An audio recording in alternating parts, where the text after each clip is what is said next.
এক দেশে ছিল এক অদ্ভুত নিয়ম। এই নিয়ম অনুযায়ী যারা বার্ধক্যে উপনীত হয়ে কাজ করতে অক্ষম হয়ে পড়তেন তাদের পাহাড়ে ফেলে আসতে হতো। রাজা মনে করতেন বয়স্কদের যত্ন নেওয়ার বোঝা কমলে সাধারণ মানুষের জীবন সহজ হয়ে যাবে। এই কঠোর নিয়ম চালু থাকাকালীন এক পিতা পুত্র খুব ভালোবাসতেন একে অপরকে। সময় গড়িয়ে গেল, পিতার বয়স হয়ে গেল, তিনি আর কাজ করতে পারতেন না।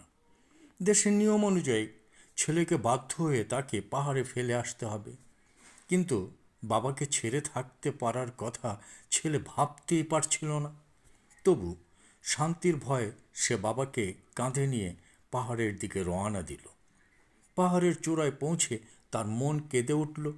শেষ পর্যন্ত বাবাকে সেখানে রেখে আসতে পারল না। সে তাকে সঙ্গে নিয়ে ফিরে এলো এবং বাড়ির পিছনে লুকিয়ে রাখল।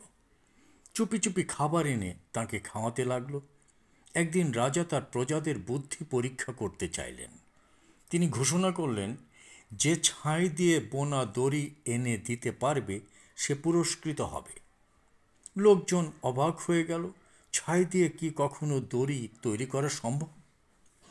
ছেলেও এই ধাঁধার কথা শুনে বাবাকে বলল। বাবা বললেন, একটা দড়ি নিয়ে বড় পাত্রে পেঁচিয়ে রাখো, তারপর সেটা জ্বালিয়ে দাও। ছেলে বাবার কথা মতো কাজ করল। দড়ি পুড়ে গেল, কিন্তু তার ছাই ঠিক আগের মতো দড়ির আকারেই থেকে গেল। সে সেটি রাজাকে দেখালো এবং পুরস্কার জিতল। 1 মাস পর রাজা দ্বিতীয় পরীক্ষার আয়োজন করলেন। তিনি একটি কাঠের ডাল দিলেন এবং বললেন, এর শিকড় আর আগার পার্থক্য খুঁজে বের করো। ডালের দুই প্রান্ত দেখতে একই রকম ছিল, তাই কেউই এর উত্তর খুঁজে পেল না। ছেলে কাঠের ডালটি বাড়িতে এনে বাবাকে দেখালো।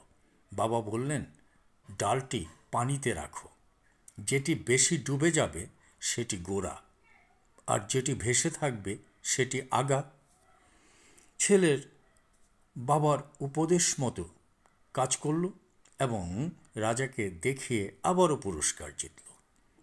এরপর রাজা আরও কঠিন এক ধাঁধা দিলেন। তিনি বললেন, একটি ঢোল তৈরি করো যা কোনো আঘাত ছাড়াই শব্দ করবে। সবার মাথা ঘুরে গেল। কেউই এমন ঢোল বানানোর উপায় খুঁজে পেল না। ছেলে আবার বাবার শরণাপন্ন হলো। বাবা বললেন, ঢোল তৈরি কর, তার ভেতরে একটি মৌমাছির চাক রাখো। ছেলে বাবার নির্দেশ মতো ঢোল বানিয়ে রাজাকে দিল। রাজা ঢোলটি হাতে নিয়ে নাড়লেই এর ভেতরের মৌমাছিরা ওড়ে, ফলে ঢোলে শব্দ হয়। রাজা বিস্মিত হয়ে ছেলেকে জিজ্ঞাসা করলেন, তুমি কিভাবে এত কঠিন প্রশ্নের উত্তর পেলে? অভিজ্ঞতার মূল্য, ছেলে বলল। রাজামশাই, আমার নিজের কোনো অভিজ্ঞতা নেই, আমার বৃদ্ধ বাবাই সব উত্তর দিয়েছেন। ছেলের কথা শুনে রাজা খুবই নরম হয়ে গেলেন। তিনি উপলব্ধি করলেন, জীবনের কঠিন সমস্যার সমাধান বের করতে অভিজ্ঞতা সবচেয়ে বেশি মূল্যবান। রাজা সঙ্গে সঙ্গে ঘোষণা করলেন, আজ থেকে আর কোনো বৃদ্ধকে পাহাড়ে ফেলে আসতে হবে না। এরপর থেকে সকল বৃদ্ধ বৃদ্ধারা পরিবারের সঙ্গেই আনন্দে থাকতে লাগলেন। মূল্যবান শিক্ষা হলো, বিনা আঘাতে শব্দ করা ঢোলের কাহিনী আমাদের শেখায় অভিজ্ঞতার মূল্য। বয়স্করা আমাদের জীবনের আশীর্বাদ।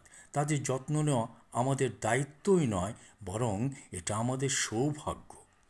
একজন মা গর্ভ থেকে জন্ম দেন, আর বাবা নিজের কাঁধে তুলে মানুষ করেন। তারা জীবন্ত ঈশ্বর।